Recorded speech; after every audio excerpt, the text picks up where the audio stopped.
Let's get started on making this over-under frog. About the frog's life cycle. A frog's dynamic metamorphosis from tiny egg to a fully grown frog takes several months to complete. The frog begins its life as an egg, which clump together in early spring. After hatching, the frog is known as a tadpole, which swims in still waters, eating vegetation.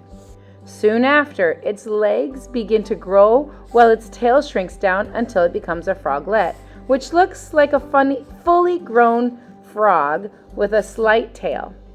Fully grown frogs are able to emerge from the water and begin their life on land. Let's get started.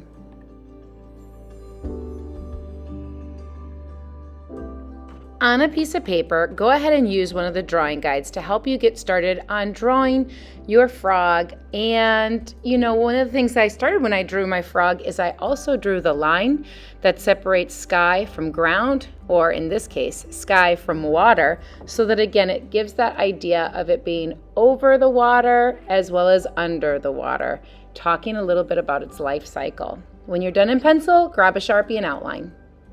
When you're ready to paint, you can do a mixture of things. I started out putting water onto my paper.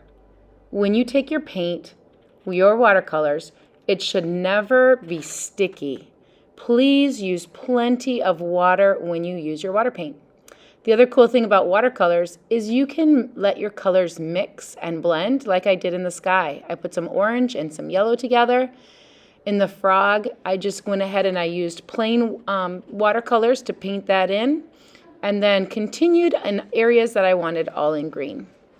Again, when I go to switch colors, I'm going to wash out my brush, add plenty of water to the paint to create a puddle, then dip from that puddle to paint. It should always be gentle.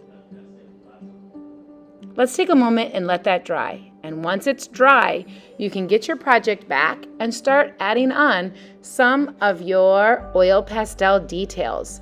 I think this brings a lot more life to the project and really makes your design stand out. Makes it a little bit more bold in color. So that's the nice thing about using watercolors is it creates that watery feel. The oil pastels gives it a little bit more of a bold color to it and makes anything that you want emphasized to really stand out. And then what colors and what kinds of emphasis that you want to do is totally up to you.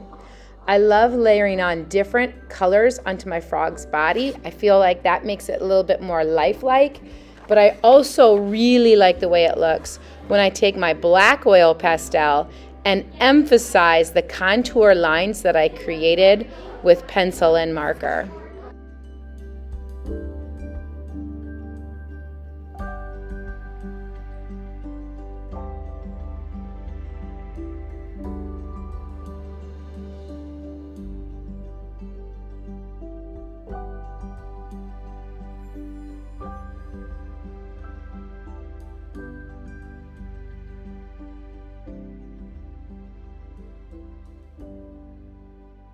I even love the way that the red and the orange can add to the sky. A little bit of blue oil pastel to the water really makes this project turn out nice. Let's go into some printmaking now. I grabbed some bubble wrap with some white paint and I started to paint the bubble wrap. As I've painted the bubble wrap, I'm laying that down onto the paper to give it more of a bubble feel. It starts to make it appear the feeling of bubbles coming up from the water. A real cool texture adding into the project. The printed bubbles can be used like that. It can be used all the way up to your paper to give it that watery look, like it's popping out of the water. You can also use bubble wrap to use it as the eggs that we talked about at the beginning of the video. Once this dries just for a little bit, take your black oil pastel, add little dots to the center of each egg, and then it can look like the eggs. Now you've got a whole lot of different, I would say, metamorphosis of the cycle of the frog into this project. Thanks for watching and happy art making.